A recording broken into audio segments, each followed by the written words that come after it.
Evangelio de hoy, lunes 15 de abril de 2024. Primera lectura. Lectura del libro de los Hechos de los Apóstoles, capítulo 6, versículos del 8 al 15. En aquellos días, Esteban, lleno de gracia y poder, realizaba grandes prodigios y signos en medio del pueblo. Unos cuantos de la sinagoga llamada de los libertos, oriundos de Cirene, Alejandría, Sicilia y Asia, se pusieron a discutir con Esteban, pero no lograban hacer frente a la sabiduría y al espíritu con que hablaba. Entonces indujeron a unos que asegurasen: le hemos oído palabras blasfemas contra Moisés y contra Dios. Alborotaron al pueblo, a los ancianos y a los escribas, y, viniendo de improviso, lo agarraron y lo condujeron al Sanedrín, presentando testigos falsos que decían: este individuo no para de hablar contra el lugar santo y la ley, pues le hemos oído decir que ese Jesús, el Nazareno, destruirá este lugar y cambiará las tradiciones que nos dio Moisés. Todos los que estaban sentados en el Sanedrín fijaron su mirada en él y su rostro les pareció el de un ángel. Palabra de Dios. Salmo responsorial. Dichoso el que camina en la voluntad del Señor. Aunque los nobles se sientan a murmurar de mí, tu siervo medita tus decretos. Tus preceptos son mi delicia, tus enseñanzas son mis consejeros. Dichoso el que camina en la voluntad del Señor. Te expliqué mi camino y me escuchaste. Enséñame tus mandamientos, instrúyeme en el camino de tus mandatos y meditaré tus maravillas. Dichoso el que camina en la voluntad del Señor. Apártame del camino falso y dame la gracia de tu ley. Escogí el camino verdadero, deseé tus mandamientos. Dichoso el que camina en la voluntad del Señor. Lectura del Santo Evangelio según San Juan, capítulo 6, versículos del 22 al 29. Después de que Jesús hubo saciado a 5,000 hombres, sus discípulos lo vieron caminando sobre el mar. Al día siguiente, la gente que se había quedado al otro lado del mar notó que allí no había habido más que una barca y que Jesús no había embarcado con sus discípulos, sino que sus discípulos se habían marchado solos.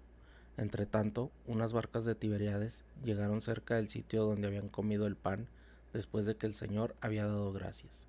Cuando la gente vio que ni Jesús ni sus discípulos estaban allí, se embarcaron y fueron a Cafarnaún en busca de Jesús. Al encontrarlo en la otra orilla del lago le preguntaron: Maestro, ¿cuándo has venido aquí?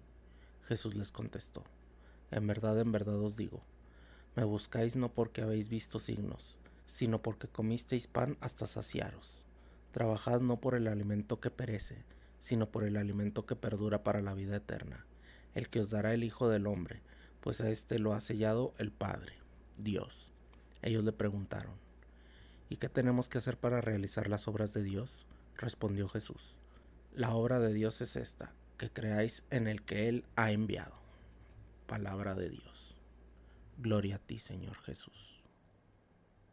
Indudablemente, el mejor tiempo del año para leer el libro de los Hechos de los Apóstoles es el tiempo pascual.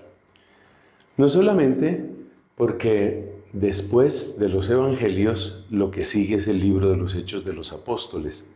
No es solamente por eso. Es porque este libro, absolutamente único, nos muestra el poder del Espíritu Santo. Y ese Espíritu Santo, según nos enseña San Pablo, es el que levantó a Cristo de la muerte. Y por eso, al acercarnos al libro de los Hechos de los Apóstoles, estamos también aprendiendo cómo Dios nos levanta a nosotros de la muerte. O sea que si te sientes muerto en tus esperanzas, te sientes muerto en tus proyectos, te sientes muerto en tus afectos, pues el Espíritu que resucitó a Cristo de entre los muertos es el Espíritu que puede darte nueva vida. Siempre recordemos un detalle, sin embargo, y es que el Espíritu Santo no devolvió a Cristo a esta vida. Y por eso cuando nosotros invocamos al Espíritu Santo, no le estamos pidiendo que nos devuelva a donde estábamos, sino que haga en nosotros una obra nueva.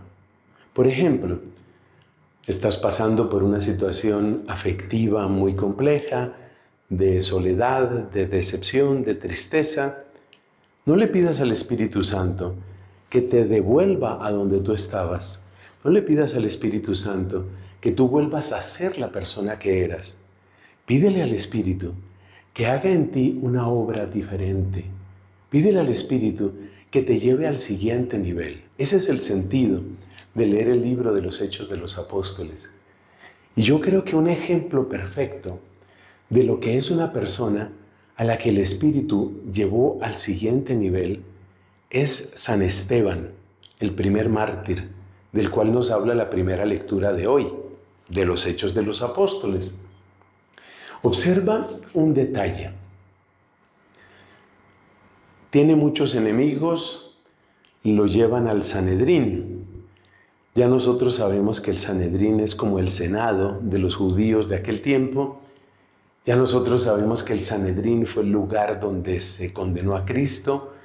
Ya nosotros sabemos que el Sanedrín fue el lugar donde fueron acusados y fueron maltratados los apóstoles Pedro y Juan. Es decir, ya sabemos cuál es la línea que lleva el Sanedrín. Y lo llevan ahí.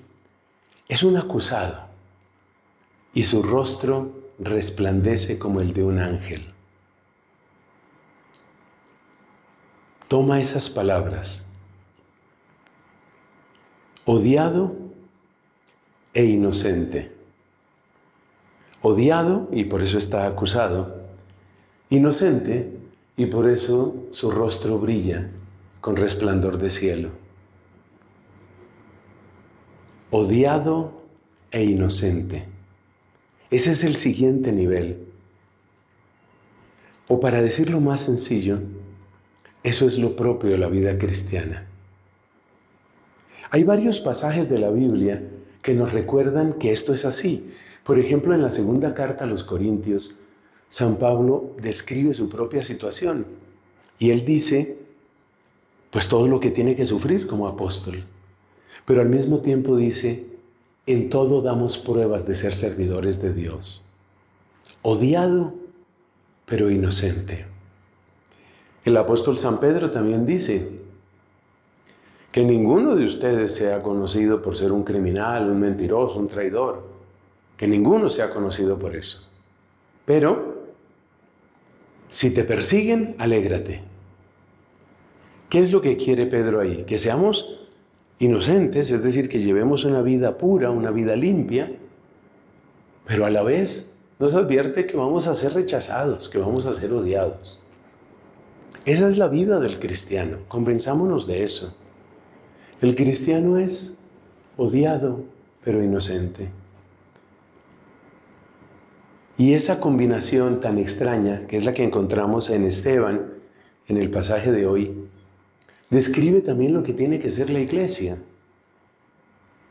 La iglesia necesita santidad. La iglesia necesita el testimonio de matrimonios santos, jóvenes santos, niños santos y sobre todo sacerdotes, obispos, papas santos. La necesidad más urgente de la iglesia hoy es la santidad, esa inocencia. Pero al mismo tiempo tenemos que ser conscientes de que el mundo va a detestar al Evangelio. Y el mundo va a detestar el Evangelio porque ama demasiado sus ídolos, porque ama demasiado su corrupción, sus mentiras, sus negocios turbios, sus placeres ilícitos. Así que ya sabes, el nivel al que nos quiere llevar el libro de los Hechos de los Apóstoles, ese nivel que ya vivió Esteban es odiados pero inocentes. Así nos lo conceda el Señor, sobre todo en la inocencia, porque a nosotros no nos corresponde buscar ser odiados, nos corresponde buscar inocencia, buscar santidad. Lo demás sabemos que vendrá y sabemos que el Señor se glorificará. Como dice San Martín de Tours, o como decía San Martín de Tours, sea por mi vida o por mi muerte, el Señor se glorificará.